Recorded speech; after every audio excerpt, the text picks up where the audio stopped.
Yet another group that cut their run just way too goddamn short. I mean, like, what the fuck is wrong with you group niggas?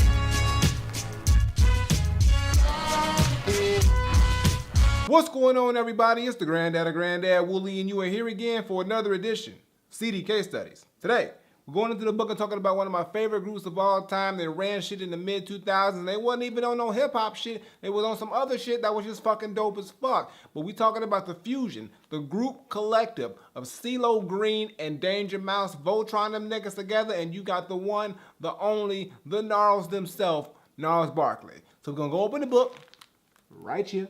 We're going to talk about my favorite Gnarls Barkley projects. Well, they only dropped 2. I got both of them shits, but we're going to talk about them. You got Danger Mouse, who did the Danger Doom stuff. He did the work with Gorillaz. He even did the Grey album, where he just spliced the Beatles and Jay-Z's album together, the Black and the White album and the Grey album. So we did a lot of hip-hop influenced stuff. But the stuff that he was doing with Cee-Lo was completely different, and it wasn't even in a hip-hop sense. I mean, they was hitting genres like funk and soul and jazz and rock and pretty much every goddamn thing but traditional fucking hip-hop these niggas was taking on. And I'm telling you right now, this shit was fucking good as shit. And when it came to Cee-Lo Green, he just brought his real soulful, just like melodic, just really just like unique voice to these tracks. But at the same time, he really just was able to play around with new sounds and everything like that and make some great work. So we're gonna talk about the debut album that they dropped that pretty much made them bona fide stars, because it contained the song that made them fucking bona fide stars. And we're talking about the one, the only, Saint Elsewhere. Now, this shit dropped back in 2006, and it dropped on Downtown Records in Atlantic, but it also had a little bit of affiliation. Well, it was originally made out of Lex Records out of the UK, and it's actually the popularity that the song, this first song, their single Crazy, got out of the UK, which really exploded and expanded everything.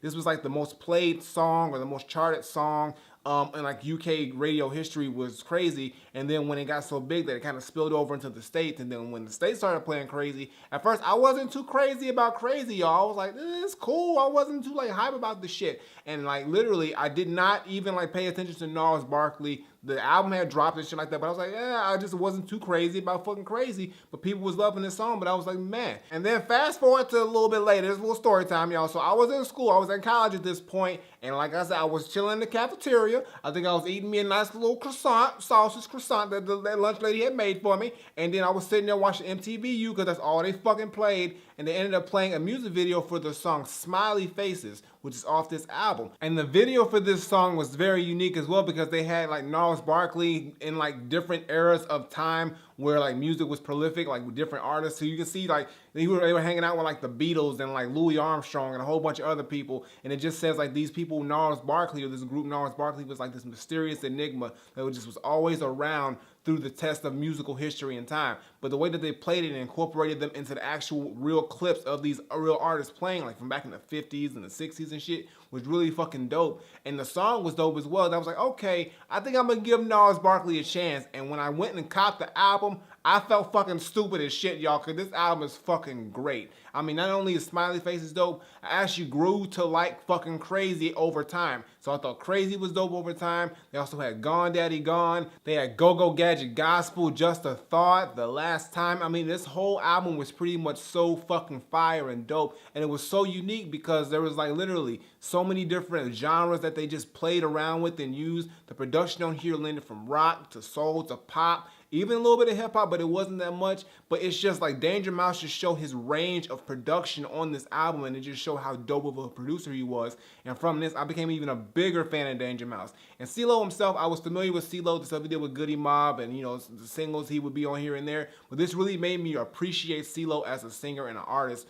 way more, seeing what he was able to do with all these different types of sounds and the range that he also brought on this shit too. And I was bumping Gnarls Barkley. I was a legit Gnarls Barkley fan for a while. I called the niggas the Gnarls. I was fucking with this album so goddamn heavy. Niggas was mad at me because I wouldn't stop playing Gnarls Barkley around. I was like, fuck you, nigga. This shit is the dopest shit. I converted a few motherfuckers. Some people couldn't get with the Gnarls. Well, fuck them niggas. They ain't in my life no more. But this is a dope fucking debut album. And if you have not heard Saint Elsewhere from Gnarls Barkley, you definitely gotta check this shit out, because it is a crazy album. It ain't hip hop, y'all, but it's like, I mean, if you know who Cee-Lo is, I mean, and you don't know who Danger Mouse is, I mean, they just brought something so unique. So this album is what it is. You just gotta listen to the shit and you'll get what I'm saying. I can't even really explain the shit. It's just fucking dope. So definitely check that shit out. Next time I'm talking about, y'all, is the follow-up album that they dropped, and I was like so fucking fiending for this shit because at this point, Gnarls Barkley was stars. They were performing at the Grammys. Then they actually won a Grammy. They were performing at the Grammys and doing all this crazy shit. And then their shows were crazy because they would always dress up like different characters from pop culture. It was a whole bunch of just like, they just really took the world by storm.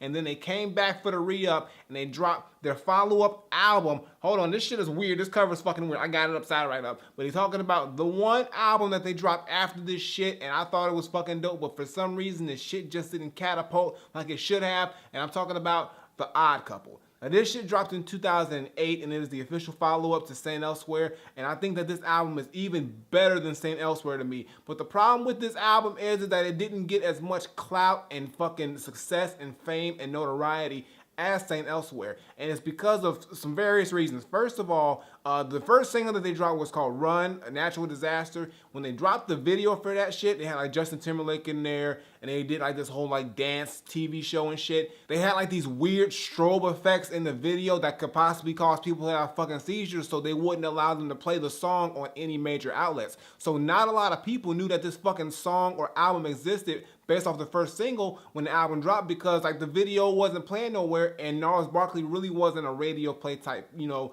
thing. It was sort of an organic thing with the whole radio situation. So when I fucking heard the song, I was like, yo, this is fucking dope. Like I saw the video when it first dropped, but then like literally a week later, they shut the fucking video down. I was pissed. I was like, what the fuck? Why y'all do that to the goddamn Gnarls? And I was hyped for this fucking album. And I remember when I copied it, I was actually back in Indiana visiting for the summer, and like I went to a Walmart because I remember the day that it dropped, and I went out. It was late as hell at night too. It was like a 24-hour Walmart. I went there with my homeboy. I had converted him to the Gnarls, and we went there and we copped the Gnarls, and we popped that shit in my mom's car to put all the petrol because it was a small ass car, good on gas.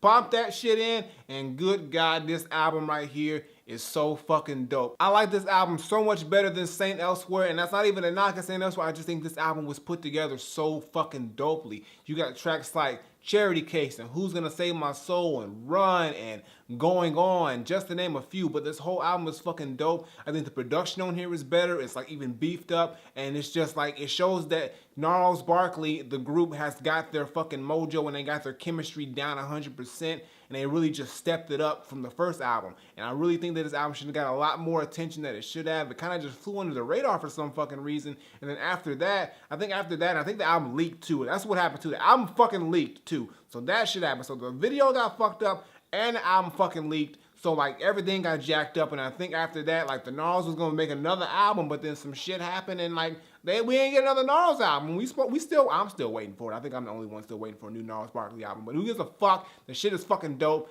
Check this shit out. Crazy fucking album. You gotta get this, but you also gotta check out Saint Elsewhere to see the progression. And a cool little minute thing that I really appreciate about both these albums. When you start the albums off, you know when you like, well, this is a film shit, but when you start off a film reel and you play it, or like a movie reel, and hear that little sound that goes on, that little reel sound, they have that playing continuously through the album. So it's sort of like you're listening to the album as sort of like an analog or like a movie film type situation. So when the songs fade out, you still hear that little like spinning reel sound that goes on, and it continues through the entire album from start to finish. And when the album's done, the reel stops. So they did it in both albums, which I thought was really fucking dope and really unique. And I never heard that in any other album I've ever heard. So that's just another kudos to Gnarls Barkley for their uniqueness and their creativity. And they just did a lot of dope shit. And I really wish that Danger Mouse and Cee-Lo would get together again and do another project as the Gnarls, because like it's long overdue. And if y'all niggas do get back together as the Gnarls, holla at me, because I always wanted to do. Let me just get a verse on the Gnarls. They ain't never had a rapper on there. Let me be the first. Let's make some history in this motherfucker real quick. But yo, if you have not checked out The Odd Couple, definitely check it out. This is my favorite Gnarls Barkley project. I like it better than Saint Elsewhere, but this shit right here, this is that fucking fire. This is where they really beefed it up, stepped it up, and really had their chemistry on 100%. But that's gonna do it for today's CD case studies, y'all. Hope y'all enjoyed me talking about my favorite Gnarls Barkley projects. I kind of switched it up a little bit from the hip hop thing. I bet y'all niggas didn't even expect me to drop that on you, hit you with some left field shit. I'm telling you right now, you never know what I'm gonna talk about. You never know what I'm gonna say, so you gotta keep tuning in. But I hope you enjoyed it, like I said, and like check out Gnarls Barkley. Like I know they ain't dropped some shit in a while, but if you've never heard of Gnarls Barkley project, go back. You can get the shit anywhere. It's easily accessible, and enjoy that shit because it is a dope fucking group and a dope fucking set of albums. Previous video is on the side some fucking where. You know how I fucking do, as well as my latest single. Check that out, show us some love. And as always, Twitter, Facebook, SoundCloud, Instagram, links in the description below. And subscribe. Button on the screen, button below, CD case studies twice a week, as well as weekly reviews. Check that shit out. And the gaming channel. And if you're an indie anything and want your shit spotlighted, info below. And I got nothing more to say. So until next time I take my leave, Granddad, Gnarls Barkley, the CD case study. These motherfuckers were dope, and like, y'all should have gave me a third album. Y'all said y'all was gonna do it. Cee-Lo said it, really, he said it. Danger Mouse never said shit. I've never seen that nigga speak one time. Probably once maybe, but it was probably like a voiceover. I don't fucking know. It's all good. Just give me something though. I'm out of here.